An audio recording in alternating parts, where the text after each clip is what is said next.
God God is God. கர்த்தர் நல்லவர், அவர் கிருபை என்று பொழுது மறுபடியுமாக இந்த ஜாஸ் வேர்ல்டு ஷேக்கர்ஸ் பைபிள் கல்லூரியிலே நடைபெறுகிற அந்த வகுப்புக்கு உங்களை நான் வரவேற்கிறேன். நம்முடைய மொத்த 15 பாடங்கள், அதிலே இது எத்தனாவது பாடம்? 10வது பாடம். 10வது பாடம் என்னவென்றால் பொருளாதார உக்கிரானத்துவம். இதிலே நமக்கு மொத்தம் 10 வகுப்புகள் உண்டு. சரிங்களா? ஸோ அதில் நம்ம 6 வகுப்புகள் முடித்து விட்டு 7வது வகுப்புக்கு வருவதற்கு தேவரே கிருபை செய்கிறார், தடையில்லாமல். சரிங்களா? எவ்வளோ பெரிய ஆசீர்வாதம் இல்லை? தடைகள் யாவும் நீக்கப்பட்டு நம்மை ஆசீர்வதிக்கும்படியாக, பொருளாதாரத்திலையும் ஆசீர்வதிக்கும்படியாக தேவன் இந்த வாய்ப்பை தந்திருக்கிறார். பிலிப், இப்போ நம்ம வகுப்புக்கு சென்று விடலாம் நேரடியாக.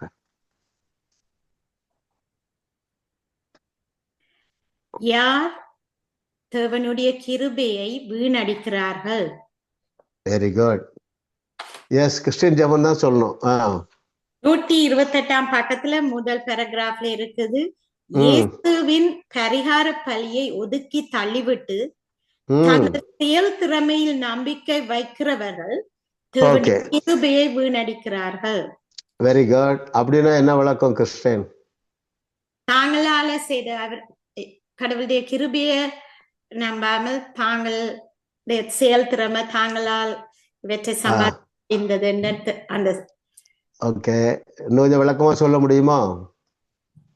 சில காரியங்கள் இப்ப அதாவதுமா, எதுல தன்னுடைய சொந்த திறமையை நம்புவது கிருபையை போக்கடிப்பது? ஒரு உதாரணம் சொன்னா போதும். தாளந்து, தன்னிடம் இருக்கிற தாளந்து வைத்து அடித்திரு அறிவை வைத்து. ஓகே, வேற ஜெபிக்கிறது. ஓகே, அதாவதுமா வெரி குட். நீங்க எல்லாரும் புரிஞ்சிருப்பீங்க. அதாவது என்னுடைய ஜபத்தினாலேயும் என்னுடைய உபவாசத்தினாலும் என்னுடைய பக்தியினாலும் நான் என்ன செய்திடுறேன்?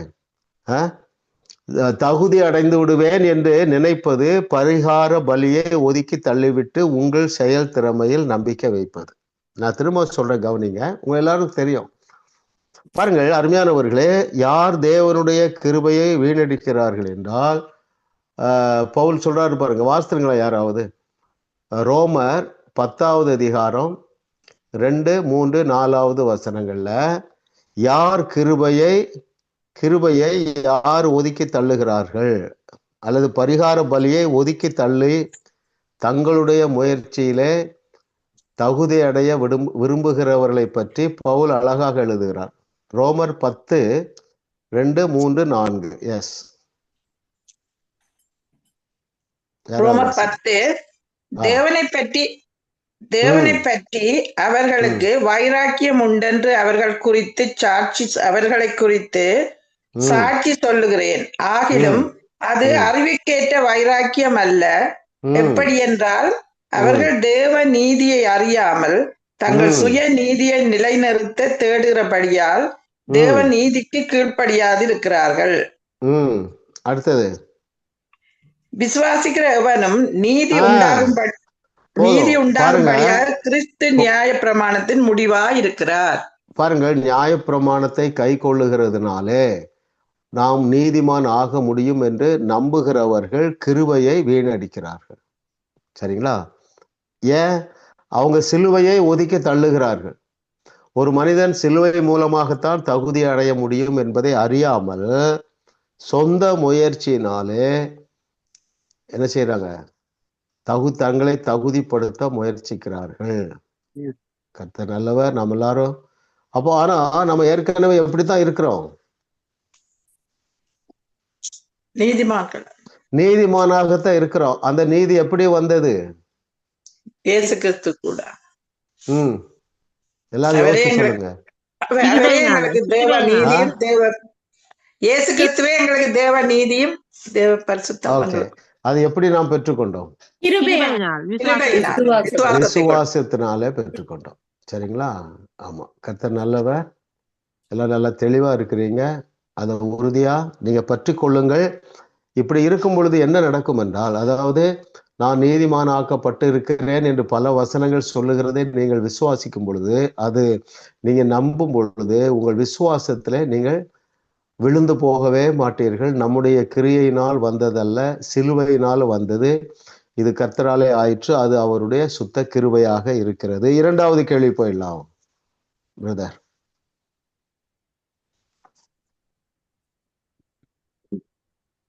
தேவனை பிரியப்படுத்த எப்படி கொடுக்க வேண்டும்? Grace sister. 135 பக்கத்துல உற்சாகமா கொடுக்கிற இடத்தில் தேவன் பிரியமா இருக்கிறார். வெரி குட், வெரி குட், கரெக்டா சொல்லிட்டீங்க. பேஜ் 135 அந்த பாக்ஸ்ல இருக்கு பாருங்க. உற்சாகமா கொடுக்கிறவரிடத்தில் தேவன் பிரியமா. வேற யாரிடத்துல தேவன் பிரியமா இருக்கிறார்?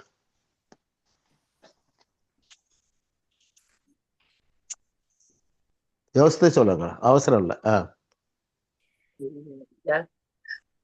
அவர் நமக்காக செய்த யாவற்றையும் பார்த்து விசுவாசம் இல்லாமல் தேவனுக்கு பிரியமா இருப்பது கூடாத காரியம். அப்படின்னா என்ன அர்த்தம்? விசுவாசிக்கிறவர்கள் மீது தேவன் பிரியமா இருக்கிறார். வேற எதுதான் இருக்குன்னு தெரியல. இந்த ரெண்டு தெளிவா இருக்கு பாருங்களேன். உற்சாகமாய் கொடுக்கிறவரிடத்திலே பிரியமா இருக்கிறார், விசுவாசிக்கிறவரிடத்திலும் பிரியமா இருக்கிறார். வேதத்துல ஒரு உதாரணம் சொல்லுங்க. இயேசு கிறிஸ்து காலத்துல விசுவாசத்திற்காக ஒருவன் இயேசுவால் பாராட்டப்பட்டான். அது யாரு? யோசிக்கணும், எல்லாரும் யோசிங்க. நூற்றுக்கு அதிபதி. எல்லாரும் தயவு செய்து யோசிக்கணும், சரிங்களா? யாராவது பதில் சொல்லுவாங்கன்னு நீங்க யோசிச்சுட்டு கூடாது. ஆமா, கண்டிப்பா நான் யோசிங்கன்னு சொல்லும் போது யோசிச்சிடணும். ஆன்சர் கண்டுபிடிக்கிட்டா பரவாயில்ல. பாருங்க, நூற்றுக்கு அதிபதியினுடைய விசுவாசத்தை பார்த்து இயேசு கிறிஸ்து அவரை பாராட்டினார். என்ன சொன்னார்? இஸ்ரவேலர்களுக்குள்ளும் இப்படிப்பட்ட விசுவாசத்தை காணவில்லை என்கிறாரு. ரைட்? அப்போ விசுவாசிக்கிறவரிடத்துல தேவன் பிரியமா இருக்கிறார், உற்சாகமாய் கொடுக்கிறவரிடத்திலும் பிரியமா இருக்கிறார். ஆபிரகாம் மேல தேவன் ரொம்ப பிரியமா இருந்து என்ன சொன்னார்? ஆபிரகாம் தேவனுடைய சிநேகித ஃப்ரெண்டுனாரு. Is my friend. ஏன்? அவன் விசுவாசத்துல வீரனாக இருந்தான். அல்லேலூயா. கர்த்தரை தெய்வமாக கொண்ட நாம் பாக்கியவான்கள். என்னுடைய நாலேஜ் படி அருமையானவர்களே, வேற எந்த கட்டளையையோ நிறைவேற்றுவதை விட விசுவாசிப்பது எளிதானது. அப்படியே நீங்க இன்ஹேல் பண்ணுங்க.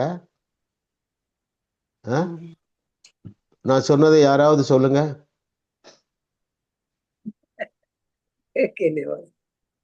திரும்ப சொல்றேன். பைபிள்ல அநேக கட்டளைகள் இருக்கு, நியாயப்பிரமாணம் இருக்கு,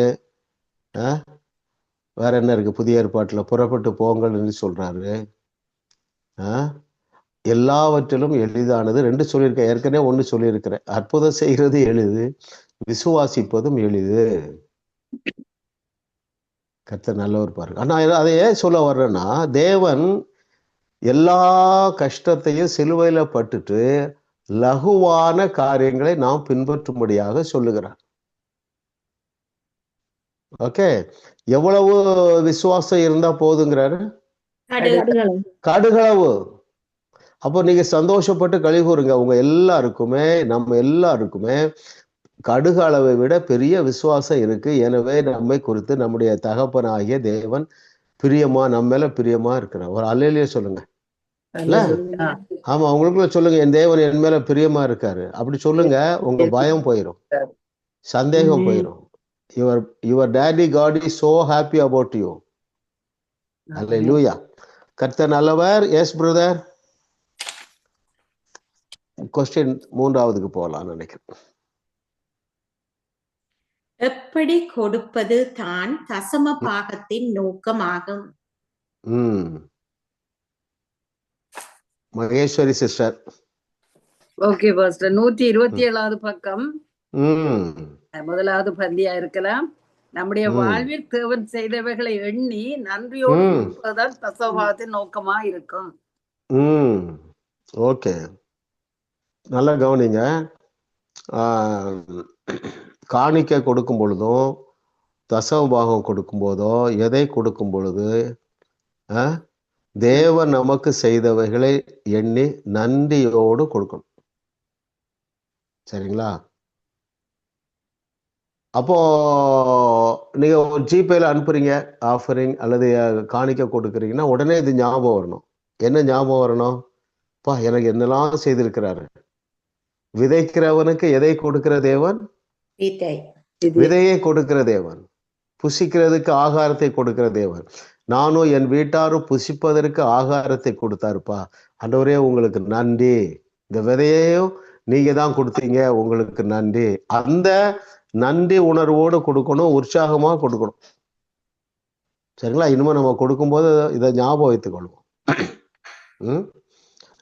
நன்றி உணர்வோடு கொடுக்கணும். நம்ம அறிந்திருக்கிறபடி வெள்ளியும் பொன்னும் யாருடையது? கர்த்தருடையது. இப்ப நம்மிடத்துல வெள்ளியும் பொன்னும் பொருளும் கொடுத்து வச்சிருக்கிறாரு. நம்முடைய வேலை என்ன? அதை நிர்வாகம் பண்ணக்கூடிய வேலை தான். இந்த மனப்பான்மைக்குள்ள வரும்பொழுது நான் நம்புகிறேன் உங்க அக்கௌண்ட்ல எப்பொழுதும் $1 மில்லியன் இருந்துகிட்டே இருக்கும். சரிங்களா? அது அவருக்கு லேசான காரியம், அருமையானவர். அப்ப நம்ம என்ன ஞாபகம் வைக்கணும்?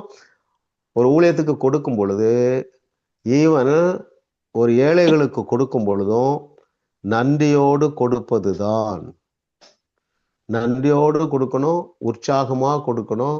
இன்னொன்னு சேர்த்து சொல்றேன், எதிர்பார்ப்போடு கொடுக்கணும். ஆமென். எத்தனை மடங்கு எதிர்பார்க்கலாம்? வேதத்துல எத்தனை மடங்குலாம் சொல்லப்பட்டிருக்கு? 100 மடங்கு சொல்லி இருக்கு. அப்புறம் 1000 மடங்கு சொல்லி இருக்குது. அப்புறம் பூமி தாங்க முடியாத அளவு. ஓகே, பூமி தாங்க முடியாத அளவுக்கு, கோடி அளவுக்கு, கோடா கோடியா சொல்லியிருக்கு. அப்ப பாருங்க, நம்ம என்ன செய்வோம்? முதலாவது எதை விசுவாசிக்கலாம்? 100 மடங்கு விசுவாசிங்க, பேசுங்க, எதிர்பாருங்க. ஏன்னா அதுக்கு மேல விசுவாசிக்க முடியாது சில நேரங்கள், இல்லையா? இல்ல என்னால விசுவாசிக்க முடியும்னா நீங்க என்ன நம்பலாம்? 1000 மடங்கு. சரிங்களா? ஆமா, உபாகமத்துல சொல்றாரு, நீங்கள் இப்பொழுது இருக்கிறதை காட்டிலும் 1000 மடங்கு பெருகுவீர்கள். அப்ப அந்த வசனத்தின் அடிப்படையில் அல்லது 30, 60, 100 கனி கொடுக்கும்னு இயேசு சொன்னார். 100 மடங்கு ஒரு ஊழியத்துக்கு கொடுக்கும் பொழுது உற்சாகமா கொடுக்கணும். அப்புறம் நன்றி அறிதலோடு கொடுக்கணும், எதிர்பார்ப்போடு கொடுக்கணும். எழுதுறவங்க எழுதி வைத்துக் கொள்ளுங்க. விருப்பத்தோடையும் கொடுக்கணும். விருப்பத்தோடையும் அதுதான் உற்சாகமா கொடுக்குறது சிஸ்டர். சரிங்களா? ஆமா, உற்சாகமா கொடுக்கறதுல அதுல எல்லாம் வந்துடுது. எதிர்பார்த்து கொடுங்க, நன்றி அறிதலோடு கொடுங்க. ஆமா, நாம் நிச்சயமாகவே பெரிய அறுவடையை காண்போம். கர்த்தர் நல்லவர். Yes brother.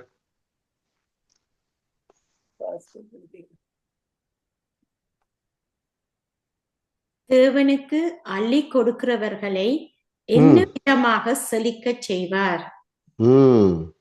தேவனுக்கு அள்ளி கொடுக்கிறவர்களை என்ன விதமாக செழிக்க செய்வார்? யார் சொல்லணும்? பவானி சிஸ்டரா? எஸ் சிஸ்டர், சொல்லுங்க. நாங்கள் எங்களுக்கு பணத்தை விட நம்மில் உள்ள தேவ அனுக்கிரகம் வெளியேற பெற்றது. அனுக்கிரகத்தினால் வேதத்தில் ஐஸ்வர்யமான்களான 20 பேர் எழுதுகிறது 4ஆம் கேள்வி இருக்கேன். அப்படித்தானே? இல்லையா? 3வது கேள்வியா 4வது கேள்வியா? இல்ல, கரெக்ட் வாசிச்சது. Correct master. 4 தானே? சொல்லுங்க பவானி. தேவனுக்கு அள்ளி கொடுக்கிறவர்களை என்ன விதமாக செழிக்க செய்வார்? நான் அதுக்கு அந்த கேள்வி புள்ளியா எழுதிட்டு ஆன்சர் பண்ணிருக்கேன். அவர் ஒவ்வொன்றுமாக செழிக்க செய்வார் விதண்டா அற்புத விதமாக அல்லது அற்புத விதமாக. Very good. பேஜ் 134 இருக்கு பாருங்க. அந்த செகண்ட் பேராகிராஃப் பாட்டம் மோஸ்ட்ல இருக்கு பாருங்களேன். ஏனென்றால் தேவன் அற்புத விதமாக அவரை செழிக்க செய்தார். சரிங்களா? இந்த நாலேஜ் இருந்தாதான் நீங்க விதைக்கும் போது அல்லது கொடுக்கும் போது சூப்பர் நேச்சுரல் எனக்கு 100 மடங்கு பெருகி வருகிறது அல்லது 1000 மடங்கு பெருகி வருகிறது என்று உங்களால சொல்ல முடியும். பிராக்டிக்கலா திங்க் பண்ணுகிறவர்களுக்கு வேதம் சொல்லுகிற பெயர் என்ன? அற்புதத்தை எதிர்பார்க்காமல் நடைமுறையிலே சிந்திக்கிறவர்களுக்கு வேதம் ஒரு பெயர் கொடுக்கிறது. அது என்ன சிந்தை? மாமிச சிந்தை. மாம்ச சிந்தை. இல்லைன்னா இன்னொன்னு இருக்கு, அது என்னது? ஜென்ம சுபாவம் உள்ளவர்கள். ஜென்ம சுபாவம்னா மனிதனை போல சிந்திக்கிறவர்கள். நாம் மனிதனை போல சிந்திக்க வேண்டியதில்லை. ஏன்? நாம் யாராக இருக்கிறோம்? தேவர்களாக இருக்கிறோம். உற்சாகப்பட்டு களி கூறுங்க. சரிங்களா? கர்த்தர் நல்லவர், அருமையானவர்களே. ஆமா ஆமா. எத்தனை பேருக்கு டோனி ராபின்ஸ் தெரியும்? அவர் ஒரு விசுவாசி தான். அவர் நிறைய பயிற்சி கொடுக்குறாரு. சரிங்களா? சமீபத்தில் எங்க சன்னிலா டயனா ஹஸ்பண்ட் போயிருந்தாங்க. ரொம்ப ஆச்சரியமா இருக்கு பாருங்களேன். அதாவது பிசிக்கல் ஸ்ட்ரென்த்து மைண்டை ஸ்ட்ரென்தன் பண்ணுதுங்கிறார். சரிங்களா? அதனால எனக்கு இது ஞாபகப்படுத்துறான்னு நினைக்கிறேன் ஆண்டவர். எல்லாரும் இப்படி கை தூக்குங்க. சரிங்களா? ஆமா. ஜீசஸ் ஜீசஸ் ஜீசஸ் சொல்லுங்க. Jesus Jesus Jesus Jesus Jesus Jesus Jesus Jesus Jesus Jesus. ஆமென் ஆமென் ஆமென் ஆமென். அல்லேலூயா அல்லேலூயா அல்லேலூயா அல்லேலூயா அல்லேலூயா அல்லேலூயா. ஆமென் ஆமென். ஏன்னா இங்க இருந்து பார்க்கும்போது, கலிபோர்னியா இருந்து பார்க்கும்போது கொஞ்சம் உங்க பாடி எல்லாம் டல்லா இருக்குது. பாடி டல் ஆயிட்டுனா மனசும் டல் ஆயிடுது, மனசு டல் ஆயிட்டுனா பாடி டல் ஆயிடுது. சரிங்களா? அதனால நீங்க என்ன செய்யுங்க, ஒரு பயம் கவலை, இது எப்படி முடியுமோ, உங்க பிள்ளைக்கு அட்மிஷன் கிடைக்குமா கிடைக்காதா, இப்படி என்ன வந்த உடனே உங்கள் மனதை திடப்படுத்துவதற்கு இயேசு கிறிஸ்து பெயரை சொல்லுங்க, அல்லேலூயா சொல்லுங்க, நல்லவர் சொல்லுங்க, குதிங்க. வயது தடையில்லை, செய்து பாருங்க. சரிங்களா? ஆமா ஆமா. தாவீதுடைய ஒரு ஜெபம் என்னது? உற்சாகமான ஆவி என்னை தாங்கும்படி செய்யும். சரிங்களா? தமிழ்ல ஒரு இங்கிலீஷ்ல ஒரு சேயிங் இருக்கு, எப்படி தெரியுமா? No great things have ever been achieved without enthusiasm. உற்சாகம் இல்லாமல் ஒருவருமே சாதனை புரிய முடியாது. சரிங்களா? நம்மெல்லாம் சாதனையாளர்கள். ஆகவே மாமிசத்தை, நம்முடைய சரீரத்தையும் மனதையும் உற்சாகமாக காத்து கொள்ள வேண்டியது நம்முடைய கடமையாக இருக்கிறது. இப்போ அள்ளி கொடுக்கிறவர்களுக்கு என்ன விதமாக செழிப்பை தேவன் கொடுப்பார் என்றால் அற்புத விதமாக. இப்போ நமக்கு ஹீலிங்கை பற்றி நல்லா தெரியும். வேதத்துல பழைய ஏற்பாட்டிலையும் புதிய ஏற்பாட்டிலையும் சுகம் என்றாலே தேவன் கொடுப்பது அற்புத சுகம்தான், மருந்து கொடுத்து சுகப்படுத்துவதில்லை. அதே போல வேதத்துல இயற்கைக்கு அப்பாற்பட்ட விதத்துல தான் பல இடங்கள்ல தேவன் தம் ஜனங்களுக்கு செழிப்பை கொடுத்திருக்கிறார், அற்புதமாக கொடுத்திருக்கிறார், அற்புதமாக ப்ரொவைட் பண்ணியிருக்கிறார் ஆகாரத்தை. ஏதாவது பழைய ஏற்பாட்டுல ஒண்ணு சொல்லுங்க பாப்போம். எண்ணெயை பெருக செய்தார். கொஞ்சம் எண்ணெய் சிஸ்டர், அந்த சாரிபாத் விதவைக்கு எண்ணெயை பெருக பண்ணினார். மாவும் குறையவில்லை, எண்ணெயும் குறையவில்லை, பெருகி கொண்டே இருந்தது. அது நேச்சுரல் வேலை நடந்ததா, சூப்பர் நேச்சுரல் வேலை நடந்ததா? Super natural. வெரி குட், நல்ல எக்ஸாம்பிள். வேற எது சொல்லலாம்? எல்லாரும் யோசிங்க. 5 அப்போ 2 மீனை சூப்பர் நேச்சுரலா செழிக்க வச்சாரு. வேற அந்த கோடாலி இல்ல ஆகாரம் சம்பந்தப்பட்டது அல்லது பொருளாதாரம் சம்பந்தப்பட்டது. ஓகே, தண்ணீர பெருக பண்ணுனதை சொல்லுங்களேன். 5 அப்பம் 2 மீனை. 5 அப்பம் 2 மீனை பெருக பண்ணார். கரெக்ட் இல்ல? அந்த எலிசா அந்த ஓகே. ஈசாக்கு எப்போ விதைச்சான்? அப்போ அது இயற்கையான விளைச்சலா அற்புதமான விளைச்சலா? அற்புதமான விளைச்சல். எத்தனை மடங்கு விளைஞ்சது? 100 மடங்கு விளைய செய்த தேவன். அவர் நேற்றும் இன்றும் என்றும் மாறாத தேவன். அவர் பட்சபாதம் இல்லாத தேவன். நம்ம பொருளாதாரத்தை குறித்து நம்ம பேசி கொண்டு இருக்கிற அருமையானவர்களே, சரிங்களா? சூப்பர் நேச்சுரல் அப்படி எல்லாரும் ரிசீவ் பண்ணுங்க. Supernatural increase in your storehouse or in your account or in your money purse. பிதாவே உமக்கு நன்றி அப்பா, ஆண்டவரே நன்றி. ஆபிரகாமை இயற்கைக்கு அப்பாற்பட்ட விதத்தில் ஆசீர்வதித்து பூமி தாங்க முடியாத அளவுக்கு அவனுடைய களஞ்சியங்களை நிரப்பின தேவன், அவனுடைய மிருக ஜீவன்களை பெருக பண்ணின அதே அற்புத கரம் இதுல இணைந்து இப்பொழுது கேட்டுக்கொண்டு இருக்கிற ஒவ்வொரு மீதும் அந்த கரம் வைக்கப்படுவதாக. இவருடைய களஞ்சியங்கள்ல ஒரு சூப்பர் நேச்சுரல் இன்க்ரீஸ் உண்டாவதாக. தேசங்களுக்கு கடன் கொடுக்கத்தக்கதாக இவர்கள் களஞ்சியங்கள் நிரம்பி வழிவதாக. அதை விசுவாசிக்க ஒரு பிரகாசமுள்ள மனக்கண்கள் உண்டாவதாக. அற்புத சாட்சியை நாங்க கேட்கிறோம் ஆண்டவரே. இயேசுவின் நாமத்தினால் அந்த அற்புதத்தை எங்களுடைய பிள்ளைகள் பெற்றுக்கொள்ளுகிறார்கள். சூப்பர் நேச்சுரலா உங்களுக்கும் உங்கள் சந்ததிக்கும் ஆபிரகாமுடைய ஆசீர்வாதங்களை தேவன் இயற்கைக்கு அப்பாற்பட்ட விதத்திலே பொழிந்தருள பண்ணுவாராக. இயேசுவின் நாமத்தில் பிதாவே, ஆமென், ஆமென். அப்ப இதுக்கு நீங்க என்ன செய்யணும்னு ஞாபகப்படுத்துறானா, நீங்க உற்சாகமாக கொடுங்க, அப்புறம் நன்றி உணர்வோடு கொடுங்க, எதிர்பார்ப்போடு கொடுங்க. Very good. அடுத்த கொஸ்டின் போயிடலாமா பிரதர்?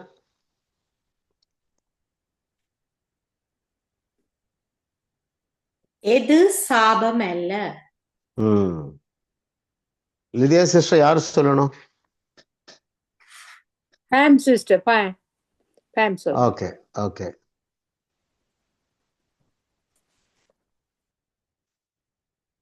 நீங்க அன்மியூட் பண்ணுங்க பாம் சிஸ்டர்.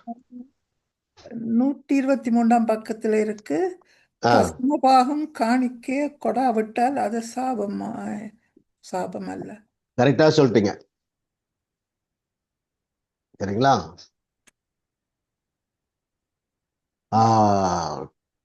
பல 2-3 இடத்துல சொல்லியிருக்காரு நினைக்கிறேன் இல்லையா? நீங்கள் தசமபாகம் கொடுக்காததினால் நீங்கள் சாபத்திற்கு கீழே வருவதில்லை. எனவே குற்ற உணர்வோடு நீங்க என்ன செய்யக்கூடாது, இருக்கவே கூடாது, சரிங்களா? அந்த குற்ற உணர்வோட்டு வெளியே வாருங்க. அதே வேளையில என்ன செய்யுங்க, கொஞ்சத்துல இருந்தாலும் உண்மையா இருங்கள். ஆமா, ஒருவேளை ஏதோ ஒரு சூழ்நிலை ஏதோ ஒரு நாள்ல கொடுக்க முடியலன்னா நீங்க என்ன செய்ய வேண்டியதில்லை, கில்ட்டி கான்சியஸ்க்குள்ள போக வேண்டிய அவசியம் இல்லை. அவர் நம்முடைய அன்பான தகப்பனாக இருக்கிறார். ஆனால் அவர் தம்முடைய திட்டங்களை நிறைவேற்றுவதற்கு, ஏழைகளை வாழ வைப்பதற்கு நம்மை தான் நம்பி இருக்கிறார். நம் மூலமாகத்தான் அதுக்கு தேவைகளை சந்திக்கிற தேவனாக இருக்கிறார். கர்த்தர் நல்லவர். எஸ் பிரதர், அடுத்த கொஸ்டின் போயிடலாம்.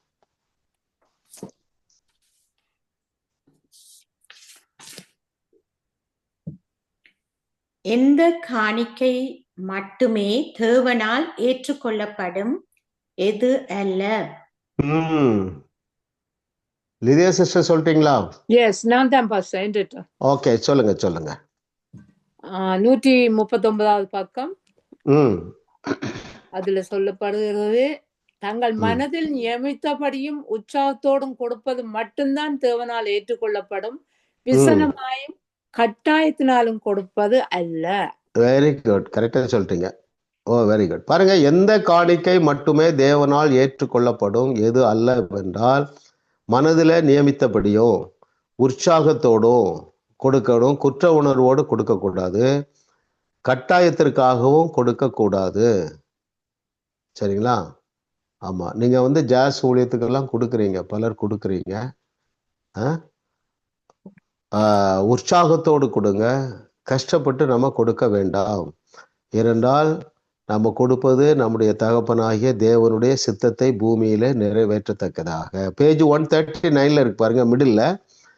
இந்த மாதிரி தந்திரங்களில் கிறிஸ்தவர்கள் விழக்கூடாது, விசனமாயும் கட்டாயத்தினாலும் அல்ல. அதாவது தசபாகம் கொடுக்கட்டா தேவன் என்ன மேல அதாவது திருப்தியா இருக்க மாட்டாரு, கோவப்பட்டுருவாரு, அப்படி நம்ம பயந்து கொடுக்கறதுல பிரயோஜனம் இல்லை.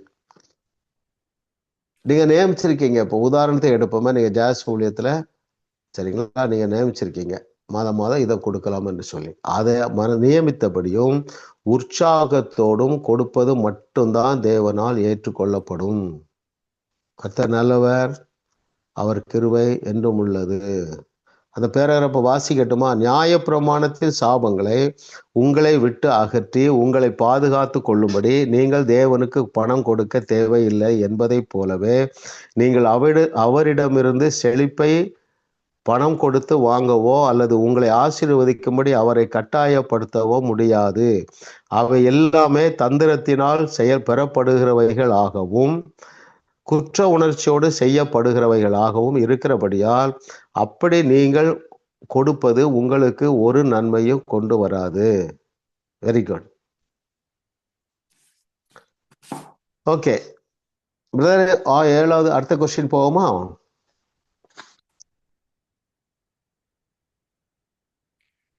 ஜென்ம சுபாவத்தோடு காரியங்களை புரிந்து கொள்ள முடியாது. எதை புரிந்து கொள்ள தேவையான ஆவிக்குரிய திறன் இருக்கவில்லை. ஏனெனில் ஜென்ம சுபாவத்தோடு தேவனுடைய காரியங்களை புரிந்து கொள்ள முடியாது.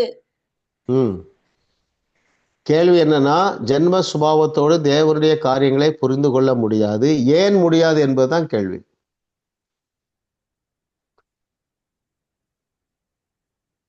நான் சொல்லவா பாஸ்டர்? சொல்லுங்க. 132வது பக்கம் ஃபர்ஸ்ட் பேராகிராஃப்ல இருக்கு பாஸ்டர். பழைய ஏற்பாடு விசுவாசிகளால் சில காரியங்களை தாங்கள் செய்ய வேண்டும் அல்லது ஏன் செய்யக்கூடாது என்பதை புரிந்து கொள்ள தேவையான ஆவிக்குரிய திறன் இருக்கவில்லை. ஏனெனில் ஜென்ம சுபாவத்தோடு தேவனுடைய காரியங்களை புரிந்து கொள்ள முடியாது. அதாவது ஆவிக்குரிய திறன் அவர்களுக்கு இருக்க இல்லை பழைய ஏற்பாடு விசுவாசிகளுக்கு. ஆனா எங்களுக்கு இருக்குது. ஏன்னா நாங்க புதிய ஏற்பாடு விசுவாசி, எங்களுக்கு ஆவிக்குரிய திறன் இருக்குது. அதனால எங்களால புரிந்து கொள்ள முடியும். அந்த பழைய ஏற்பாடு விசுவாசிகளால முடியாது ஆவிக்குரிய திறன். பாருங்களேன், நீங்க அதுல 1 கொரிந்தியர் 2:14 அதுல புக்ல இருக்கிறத வாசிங்க. ஜென்ம சுபாவமான மனுஷனோ தேவனுடைய ஆவிக்குரியவைகளை ஏற்றுக்கொள்ளான். அவைகள் அவனுக்கு பைத்தியமாக தோன்றும்.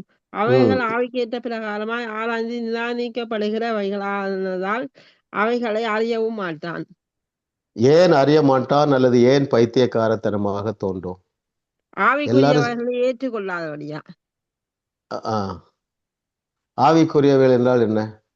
ஆவிக்குரியது என்றால் நாங்கள் மாமிச சிந்தை இல்லாம ஆவியின் சிந்தை, வசனத்தின்படி வார்த்தையின்படி இருக்கிறது தான் ஆவி. ஓகே, மறுபடி பிறக்கவில்லை. இன்னும் யோசிங்க. ஆவியின்படி என்ன? சத்தியத்தின்படி, வார்த்தையின்படி பாஸ்டர். ஆவிக்குரிய சிந்தை நான் தெளிவா சொல்றேன் பாருங்களேன்.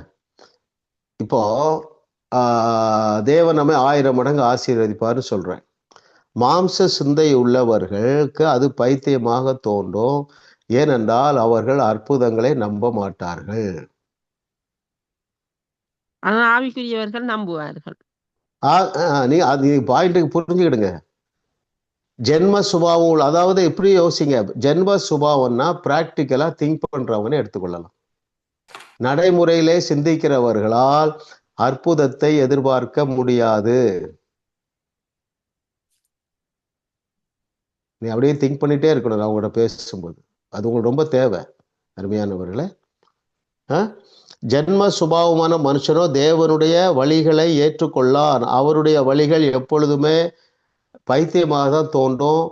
எப்பொழுதுமே அவர் சூப்பர் நேச்சுரல் தீர்வு தான் கொடுத்திருக்கிறாரு. கானா ஒரு கல்யாண வீட்டில் நம்ம நீங்க செய்தியில பல முறை கேட்டிருப்பீங்க. கானா ஒரு கல்யாண வீட்டில் ஜென்ம சுபாவத்தோடு இருக்கிறவர்கள் என்ன சொல்லி இருப்பார்கள் தெரியுமா? இப்போ இயேசு கிறிஸ்து அங்க ஜென்ம சுபாவத்தோடு இருந்தாருன்னால் இப்படி யோசிச்சுக்கிடுவோம். மனுஷனை போல அவர் இருந்தாருன்னால் என்ன செய்திருப்பாரு? உடனே கேஷியர்கிட்ட போய் கிரேப்ஸ் வாங்கிட்டு வா, இது வாங்கிட்டு வா, எப்போ அந்த தண்ணியை ஊற்றி ரெடியா வச்சுடுங்க, சுகரும் கிரேப்ஸ் வந்த உடனே சீக்கிரம். இது ஜென்ம சுபாவம், பிராக்டிக்கலா திங்க் பண்றவங்க. ஆனா அவர் சொல்றது பைத்தியமா இருக்கு. இங்க கற்சாடி இருக்கு, இங்க தண்ணி இருக்கு, தண்ணீரை கொண்டு ஊத்த சொல்றாரு. ஊத்த சொல்லிட்டு என்ன சொல்றாரு? இப்போ மொண்டு கொண்டு கொடுங்கள் என்கிறாரு. அவர்கள் மொண்டு கொண்டு பந்து விசாரிக்க செல்லும் பொழுதுதான் அந்த தண்ணீர் திராட்சை ரசமாக மாறுகிறது.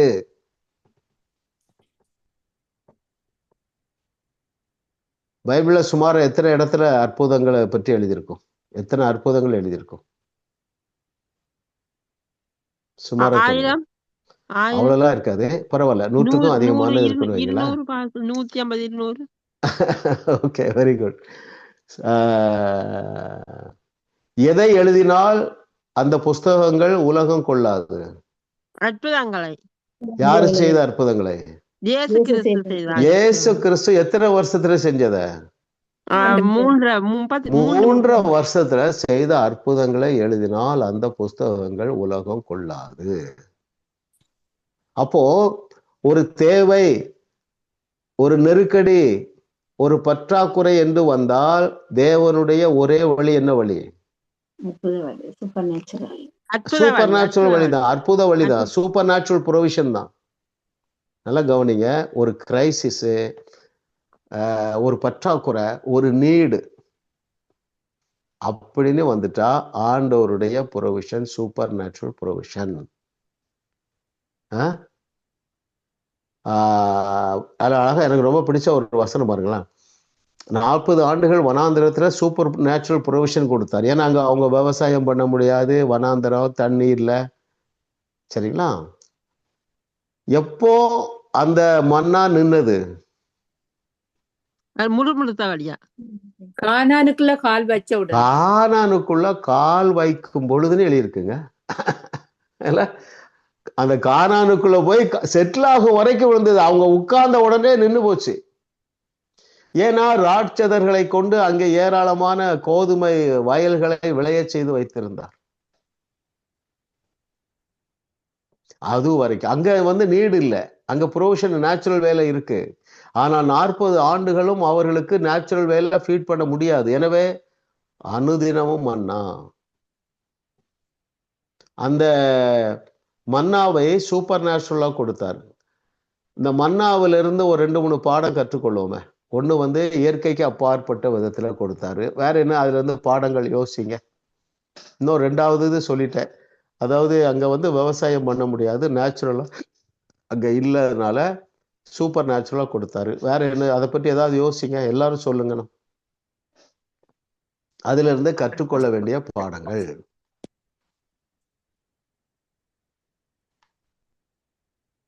எவ்வளவு கொடுத்தாரு? மிதமிஞ்சி கொடுத்தாரு. போதுமானதற்கும் அதிகமாக கொடுத்தார். இதே மாதிரி சில பாயிண்ட் எடுங்க, அதுல யோசிங்க. நீங்க தேடலாம் வேண்டியதுல தெரிஞ்ச நீ யோசித்தாலே கண்டுபிடிச்சலாம் நினைக்கிறேன். ஒவ்வொரு நாளும் தேவைக்கும் அதிகமாகவே கொடுத்தார். வெள்ளிக்கிழமை எத்தனை மடங்கு கொடுத்தார்? 2 மடங்கு. 2 மடங்கு கொடுத்தார். எதனால கொடுத்தார் 2 மடங்கு? ரெஸ்ட் டே என்று சொல்லி சாட்டர்டே சாபத்து, ஓய்வு நாள். அதுல வேலை செய்யக்கூடாது. அவருடைய ஞானத்தை பாருங்க, ஞானத்தை பாருங்க. டபுள் கொடுத்தாரு. நான் சனிக்கிழமை உங்களுக்கு உங்க வீட்டுல வச்சு சாப்பிடுங்கன்னு கொடுத்தாரு.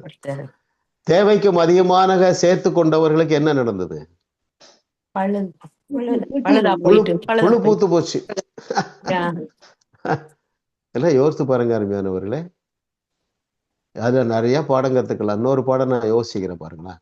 இப்போ 25 லட்சம் குடும்பங்கள் இப்படி யோசிப்போமா? ஒரு 5 லட்சம் ஃபேமிலின்னு வச்சுக்கணும்.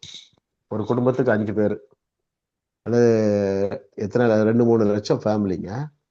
அப்ப எவ்வளவு பெரிய ஏரியாவில் பாளையம் இறங்கி இருப்பாங்கல்ல, டென்ட் போட்டு உட்கார்ந்துருப்பாங்க. எந்த இடத்துல கொண்டு கொடுத்தாரு?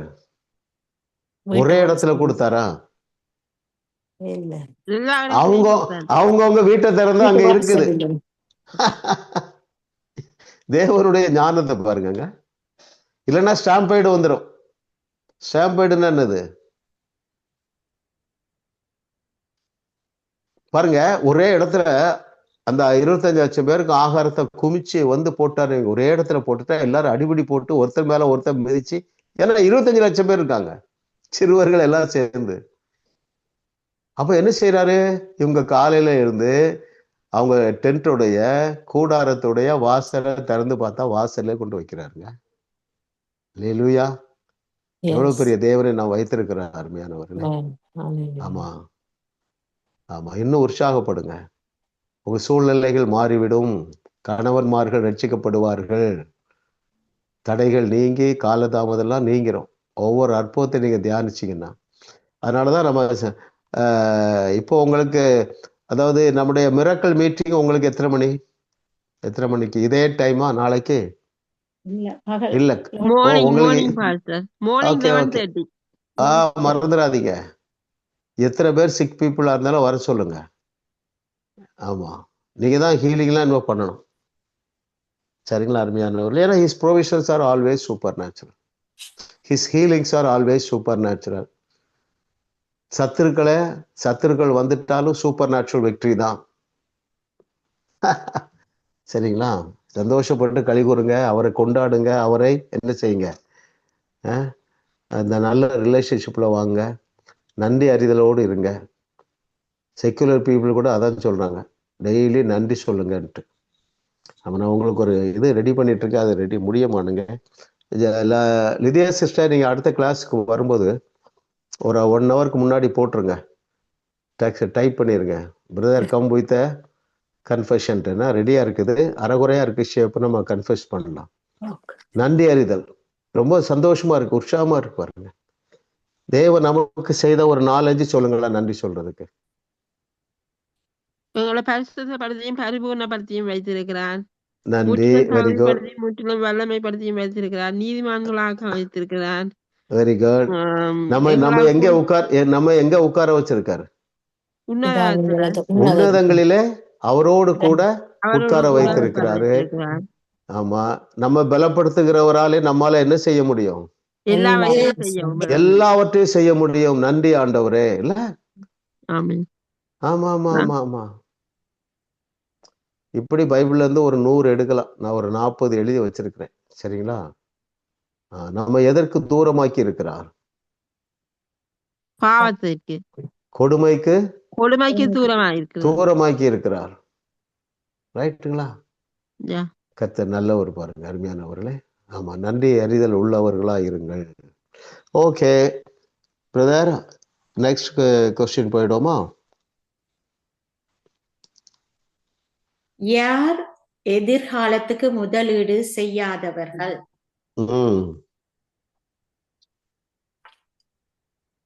இதுவரை சொல்லாதவங்க சொல்லுங்க. கேள்வி என்னவென்றால், யார் எதிர்காலத்திற்கு முதலீடு செய்யாதவர்கள்? லிதியா சிஸ்டர் யார சொல்றாங்களா? கீழே உள்ளவங்க இல்ல யாராவது சொல்லுங்க. சொல்லுங்க ரஞ்சினி சிஸ்டர், வளமையா சொல்றேன், நீங்க சொல்லுங்க. ரஞ்சினி, நித்திய நன்மைகளோடு சேர்த்து பணம் விதைக்கிற விதையை போன்றது. உங்களுக்கு கிடைக்கும் ஒவ்வொரு ரூபாயும் நீங்களே உபயோகித்துக் கொள்ளும் போது உங்கள் எதிர்காலத்துக்கு நீங்கள் முதலீடு செய்வதில்லை. Very good, very good Ranjini sister. உங்களுக்கு கிடைக்கும் ஒவ்வொரு ரூபாயையும் நீங்களே உபயோகித்து கொள்ளும் போது உங்கள் எதிர்காலத்துக்கு நீங்கள் முதலீடு செய்வதில்லை. சரிங்களா? பாருங்க, பேஜ் 130ல ஃபர்ஸ்ட் பேர செகண்ட் பேர நான் அப்படி வாசிக்கிறேன். கொடுப்பதற்கு உற்சாகமான இருதயமே காரணமாக இருக்கிறது என்றாலும் தசம பாகம் கொடுப்பதினால் இயற்கையாகவே லாபம் உண்டாவதை நாம் பார்க்கலாம். ஒரு நல்ல அறுவடையை பெறும்படி விதைக்கும் ஒரு விவசாயிக்கு அது ஒப்பாக இருக்கிறது. தேவன் உங்களுக்கு விதையை கொடுக்கிறார். அந்த விதையை கொண்டு என்ன செய்ய வேண்டும் என்று தெரிந்தெடுப்பது உங்கள் கையில் இருக்கிறது. தேவன் கொடுத்த எல்லா விதையையும் நீங்கள் சாப்பிட்டு விடலாம், அல்லது அதில் சிறியதை விதைத்து ஒரு நல்ல அறுவடையை பெற்று அடுத்த வருடத்திற்கு தேவையான உணவை உறுதிப்படுத்தி கொள்ளலாம். விதைப்பது எதிர்காலத்தில் ஒரு அறுவடையை உறுதிப்படுத்துகிறது. தசம பாகம் கொடுப்பது உங்களுக்கு எதிர்காலத்துக்கு தேவையான பணத்தை கொடுக்கிறது. நித்திய நன்மைகளோடு சேர்த்து பணம் விதையை போன்றது. உங்களுக்கு கிடைக்கும் ஒவ்வொரு ரூபாயையும் நீங்களே உபயோகித்து கொள்ளும் போது உங்கள் எதிர்காலத்துக்கு நீங்கள் முதலீடு செய்யவில்லை. சரிங்களா? அப்போ தசம பாகம் காணிக்கை கொடுப்பது என்னது? ஒரு இன்வெஸ்ட்மெண்ட்.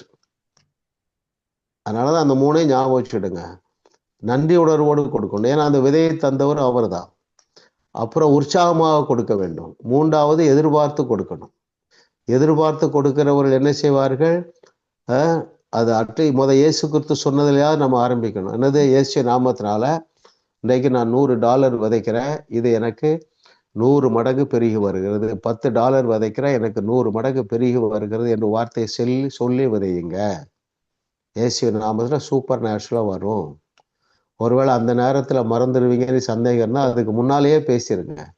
இன்னைக்கு நான் ஊழியத்துல $100 விதைக்கிறேன். இயேசு நாமத்தினால இது எனக்கு 100 மடங்காக சூப்பர் நேச்சுரலா மல்டிப்ளை ஆகி என்னுடைய அக்கௌண்ட்டுக்கே வந்து சேருவதாக என்று சொல்லுங்கள். சொன்னபடி ஆகுமா ஆகாதா? எந்த வசனம் சொல்லுது?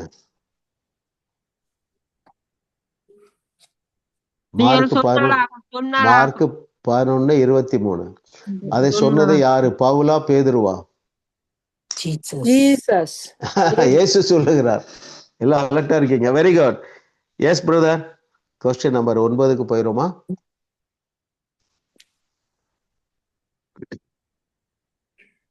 நாம் எதற்காக தசம பாகம் கொடுப்பதில்லை, எதற்காக கொடுக்கிறோம்? சொல்லாதவங்க யாரு இருக்கீங்களா? இல்ல யாராவது ஒருத்தர் சொல்லுங்க. 124வது பக்கம் பாஸ்டர். நாம் விரும்புகிறபடியா கொடுக்கிறோமே தவிர தேவனை சாந்தப்படுத்துவதற்கென்று பணம் கொடுக்க கூடாது. அதுவும் கரெக்டான பதில் தான். தேவனுக்கும் உங்களுக்கும் உள்ள உறவை பாதிக்காது. ஆனாலும் தசபாகம் கொடுப்பதனால் நன்மை உண்டாகும். பேஜ் 130 இருக்கு பாருங்களா, அந்த பாக்ஸ்ல பாருங்களா, பேஜ் 130. நாம் எதற்காக தசமபாகம் கொடுப்பதில்லை, எதற்காக கொடுக்கிறோம்? தேவனை பிரியப்படுத்துவதற்காக நாம் தசமபாகம் கொடுப்பதில்லை. ஆனா அப்படி பார்த்தா இது தவறு இல்லையாண்ணே? அவர் சொல்றாருல்ல, உற்சாகமாய் கொடுக்கிறவனத்தில் தேவன் பிரியமா இருக்கிறார். என்ன சிஸ்டர், கரெக்டா கவனிக்கிறீங்களா? ஓகே. 2வது கேள்வி என்னன்னா, எதற்காக கொடுக்கிறோம் என்றால் நமக்காக தேவன் செய்த எல்லாவற்றிற்காகவும் நன்றி நிறைந்த உணர்வோடு நாம் அதை செய்கிறோம். ஓகே. உற்சாகமாய் கொடுக்கிறவனிடத்தில் தேவன் பிரியமா இருக்கிறார் இல்லையா? ஆமா. அப்போ அதற்காகவும் நம்ம கொடுக்கிறோம். எதற்காக கொடுக்கிறோம்? இன்னொரு காரியம், நன்றி நிறைந்த உணர்வோடு நாம் அதை செய்கிறோம். ஆமா. நான் குறிப்பா உங்களுக்கு திரும்ப 3 காரியத்தை சொல்றேன். எழுதாதவங்க எழுதி கொள்ளுங்க. ஏன்னா பொருளாதாரத்துல ஒரு பெரிய அபிவிருத்தியை நாம் பார்க்கும்படியாகவே தேவன் இந்த வகுப்பெல்லாம் நமக்கு சொல்லித்தரார். 3 காரியங்கள் சொல்லியிருக்கிறேன். உற்சாகமாக கொடுக்க வேண்டும். 2வது நன்றி உணர்வோடு கொடுக்கணும். ஆண்டவரே எனக்கு இவ்வளவு தந்திருக்கீங்களே, நன்றி ஆண்டவரே. இல்ல, நம்மெல்லாம் ஒரு லெவல்ல வாழ்ந்து கொண்டு இருக்கிறோம். ஒரு நேர உணவுக்கு வழி இல்லாமல் கோடிக்கணக்கான ஜனங்கள் உலகத்துல வாழ்ந்துட்டு இருக்காங்க. இந்தியாவில் நிறைய லட்சங்கள் இருக்காங்க. நாங்க ஒரு முறை ஒரிசாவில் போய் பார்த்தோம் பாருங்களேன். அந்த நாட்கள்ல ரொம்ப பஞ்சம். அந்த ஊர்ல எலக்ட்ரிசிட்டி கிடையாது, படிப்பறிவு கிடையாது, ரோடு கிடையாது. 10 கிலோமீட்டர் நடந்து போனோம் காட்டுக்குள்ள, மிஷினரிகள் இருக்கிற இடம். அங்க வயசானவங்க இருக்காங்க. எல்லாம் அந்த ரிப்ஸ் எல்லாம் தெரியுது, மார்பு எலும்புலாம் தெரியுது. எங்களுக்கு ஒரியா தெரியாது. எங்க கூட வந்த மிஷினரி எங்களுக்கு விளக்குகிறார். பிரதர், இவங்க பிள்ளைகள் இவங்களை விட்டுட்டு கல்கத்தாவுக்கு வேலைக்கு போயிட்டாங்க, ஏன்னா இங்க பஞ்சம். சரிங்களா? இப்ப இந்த பெற்றோர்கள் மரிப்பதற்கு ஆயத்தமாக கிடக்குறாங்க. என்ன சொல்றாங்கன்னா, நாங்க தான் சாகுறோம், வயசாயிட்டு, எங்க பிள்ளைகளாவது பிழைச்சிட்டு போட்டுன்னு இவங்க பிள்ளைகளை அனுப்பிச்சுட்டு அப்படி இருக்காங்க. இப்படி பஞ்சத்திலே இருக்கிறவர்கள் எண்ணற்றோர் இருக்கிறார்கள். தேவன் நம்மை அப்படிப்பட்ட ஒரு குடும்பத்துல பிறப்பிக்கவில்லை பாருங்கள். அதை யோசிங்களேன். மகா தரித்திரமான குடும்பத்துல, பிச்சைக்கார குடும்பத்துல தேவன் நம்மை பிறப்பிக்க இடம் கொடுக்கல. அதுக்கு நம்ம ஏதாவது முயற்சித்தோமா? அப்போ எனக்கு ஆகாரம் தந்திருக்கிறாரு, ட்ரெஸ் தந்திருக்கிறாரு, அப்புறம் என்ன செஞ்சாரு, கொரோனாவில் என்ன பாதுகாத்தாருன்னா, ஆமா, வீடு தந்திருக்கிறாரு, பெட்டு தந்திருக்கிறாரு, எவ்வளவு வசதி தந்திருக்காரு. நன்றி உணர்வோடு நாம் கொடுக்க வேண்டும். 3வது என்ன சொன்ன? எதிர்பார்ப்போடு கொடுக்கணும். எதிர்பார்க்கிறவர்கள் என்ன செய்வார்கள்? கொடுக்கும் பொழுது பேசுவார்கள். இத்தனை மடங்கு இது பெருகி வரட்டும்னு நீங்க என்ன செய்யுங்க, பேசி நீங்கள் விதையுங்கள். நீங்கள் 100 மடங்கு பேசினா அதே பெற்றுக்கொள்ளுவீர்கள். எல்லாராலையும் 1000 மடங்கு கோடி மடங்கு விசுவாசிக்க முடியாது. அதனால நீங்க 100 மடங்கு பேசுங்க. ஆமா, நமக்கு பணம் வர்றதுக்கு வழியே இல்லைன்னா தேவன் எப்படி கொடுப்பாரு? சூப்பர் சூப்பர் நேச்சுரலா கொடுப்பார். இயற்கைக்கு அப்பாற்பட்ட விதத்திலே கொடுப்பார். Yes brother.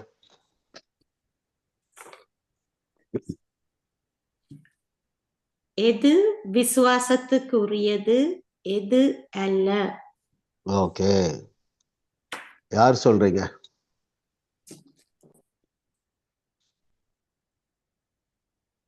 எது விசுவாசத்திற்கு உரியது, எது விசுவாசத்திற்கு உரியது அல்ல? ரோத்து ஜான் சொல்லுவீங்களா? சொன்னீங்களா? பாவம் கொடுப்பது தேவ பக்திக்குரிய காரியம்.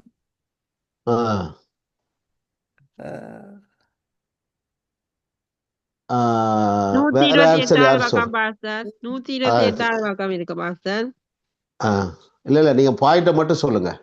நீ விசுவாசத்தினாலே நீதிமான் பிழைப்பான் என்று இருக்குது. விசுவாசத்தினாலே நீதிமான். நாங்கள் பழைய ஏற்பாடு புதிய ஏற்பாடுல இருக்கிறவர்கள் நீ விசுவாசத்துக்குரியவர்கள். நியாயப்பிரமாணம் விசுவாசத்துக்குரியதல்ல. நியாயப்பிரமாணம் விசுவாசத்துக்குரியதல்ல. ஓகே, நியாயப்பிரமாணம் விசுவாசத்திற்கு உரியது அல்ல. எது விசுவாசத்திற்கு உரியது? ரட்சிப்பு, கிருபை. சொல்லுங்க. கிருபை. கிருபை விசுவாசத்திற்கு உரியது. நியாயப்பிரமாண விசுவாசத்திற்கு உரியது அல்ல. அல்ல. சரிங்களா? 128வது பக்கம். ஓகே, நான் கொஞ்சம் அதை வாசிக்கிறேன். 128ல அந்த வசனம் சொல்லியிருக்கு பாருங்க. Second paragraph. நியாய பிரமாணத்தினாலே ஒருவனும் தேவனிடத்தில் நீதிமான் ஆகிறது இல்லை என்பது வெளியரங்கமாய் இருக்கிறது.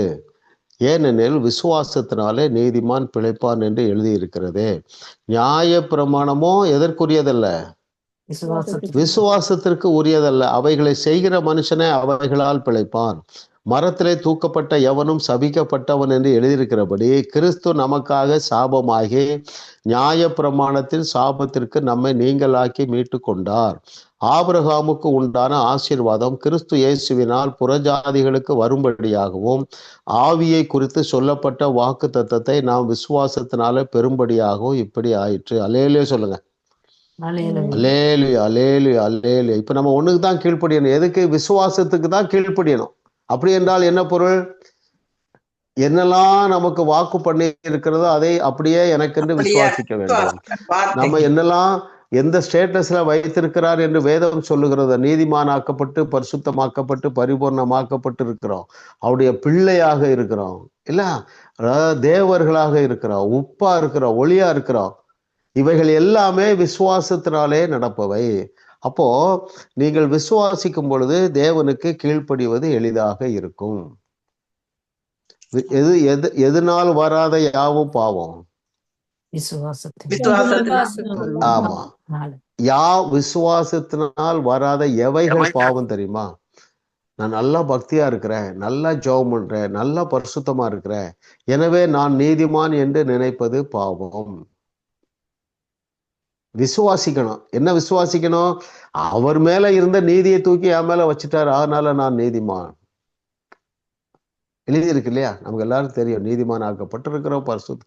அப்ப எழுதி இருக்கதை விசுவாசிக்கும் பொழுது அது நம்முடையதாக மாறிவிட்டது. தேவனுடைய பிள்ளைகளாகிய நாம் எப்படி நடக்கிறவர்கள்? நடக்கிறவர்கள். எப்படி நடக்கிறவர்கள் அல்ல, தரிசித்துனா நம்ம கண்ணால பார்த்து நடக்கிறவர்கள் அல்ல. எழுதி இருக்குப்பா, அவ்வளவுதான், நான் ஏற்றுக்கொள்ளுகிறேன். ஆமா, தேவனுடைய ஆவியானவர் நமக்கு ஒரு உற்சாகமாக இருக்கும்படியாக ரகசியங்களை கற்றுத் தருகிறார். அவர் நல்லவர். அப்படியே பெற்றுக்கொள்ளுங்க. பிதாவே உமக்கு நன்றி அப்பா. Thank you Lord for your goodness. உலகத்தில் உள்ள வெள்ளியும் பொன்னும் உம்முடையது ஆண்டவரே. அதை நிர்வகிக்கும்படியாக, அதை ஸ்டூவர்ஷிப் பண்ணும்படியாக எங்கள் கரத்தில் நீர் ஏராளமாக கொடுக்க போறதற்காக நன்றி. நாங்கள் விசுவாசத்தோடு அதை பெற்றுக்கொள்ளுகிறோம். தடைகள் விலகுவதாக, அவிசுவாசமாகிய தடைகள் விலகுவதாக, குற்ற உணர்வாகிய தடை விலகுவதாக, சோம்பேறித்தனமாக அந்த பண்றேன் ஓ தேங்க்யூ லார்ட். யார் யாரெல்லாம் தேவையில இருக்கிறார்களோ, ஓ வீடு இல்லாதவர்களுக்கு வீட்டை நீர் அற்புதமாக கொடுக்க வல்லமை உள்ள தேவன் ஆண்டவரே. கடன் பிரச்சனையில இருக்கிறவர்களுக்கு கடனிலிருந்து வெளியே கொண்டு வருவது உமக்கு லேசான காரியம். குறிப்பாக ஆண்டவரே, இந்த பிள்ளைகள் பலர் ஆண்டவரே ஜாஸ் மினிஸ்ட்ரிஸ்ல விதைக்கிறாங்க. இந்த விதையானது ஒவ்வொரு முறையும் இவர்களுக்கு சூப்பர் நேச்சுரலா 100 மடங்காக பெருகி இவர்களுக்கே வந்து சேரட்டும். சூப்பர் நேச்சுரலா பெருகி வரட்டும். இவருடைய சந்ததி ஆபிரகாமுடைய ஆசீர்வாதங்களை சுதந்தரிப்பார்களாக. ஓ நன்மையினாலும் கிருபையினாலும் முடிசூட்டுவீர்களாக. உங்களுடைய நாமத்துக்கு மகிமை உண்டாக. நாங்கள் ஆபிரகாமுடைய ஆசீர்வாதங்களை சுதந்தரித்து எண்ணற்ற ஏழைகளை வாழ வைக்க எங்களை நாங்கள் ஒப்பு கொடுக்கிறோம் ஆண்டவரே. அற்புதமாக எங்களை ஆசீர்வதிப்பீராக. இயேசுவின் நாமத்தில் பிதாவே, ஆமென், ஆமென், ஆமென்.